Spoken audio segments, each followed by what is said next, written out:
मुंशी प्रेमचंद की कहानी बुढ़िया एक गांव की साधारण सी लेकिन बड़ी अर्थपूर्ण कहानी है। तो चलिए इस कहानी को कुछ इस तरह सुनाते हैं। यह कहानी है एक गांव की बुढ़िया की, जो गरीब थी लेकिन अपने स्वाभिमान और आत्मसम्मान के लिए जानी जाती थी। उस गांव में एक ठाकुर साहब रहते थे, जिनके खेत बड़े बड़े थे। सारे गांव वाले उनके खेतों में काम करते थे। अब बुढ़िया भी ठाकुर के खेत में काम करती थी। बुढ़िया बूढ़ी हो चली थी, लेकिन काम में बड़ी तेज। पूरे दिन खेत में मेहनत करती। बस एक ही उम्मीद थी कि मेहनत का फल पूरा मिले। लेकिन ठाकुर साहब, उनका दिल बड़ा कठोर था। जब बुढ़िया का मेहनताना देने की बारी आती, तो वह हर बार टाल देते। एक दिन की बात है, बुढ़िया ने सोचा, अब और नहीं, आज तो अपना मेहनताना लेकर ही जाऊंगी।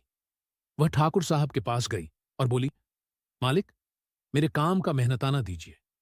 ठाकुर साहब हंसकर बोले, अरे बुढ़िया, इतनी क्या जल्दी है? अभी तो महीना पूरा भी नहीं हुआ। बुढ़िया ने सख्ती से कहा, मालिक, मैं बूढ़ी हूं, पता नहीं कल देखूं या ना देखूं, लेकिन अपनी मेहनत का हक तो अभी चाहिए। ठाकुर साहब को बुढ़िया की यह बात अखर गई।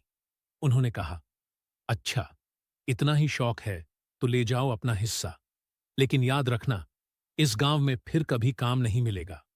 बुढ़िया ने जवाब दिया, मालिक, भूखी रह लूंगी, लेकिन बिना मेहनत का खाऊंगी नहीं। मेरा हक चाहिए, चाहे कुछ भी हो।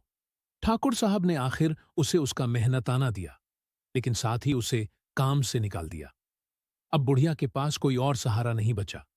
उसने सोचा, अब क्या करूं? लेकिन बुढ़िया हार मानने वालों में से नहीं थी।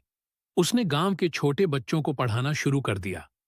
धीरे धीरे बच्चे उससे पढ़ने आने लगे और उसका गुजारा चलने लगा।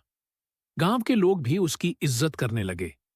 यह कहानी हमें सिखाती है कि स्वाभिमान और मेहनत का हक सबसे ऊपर है।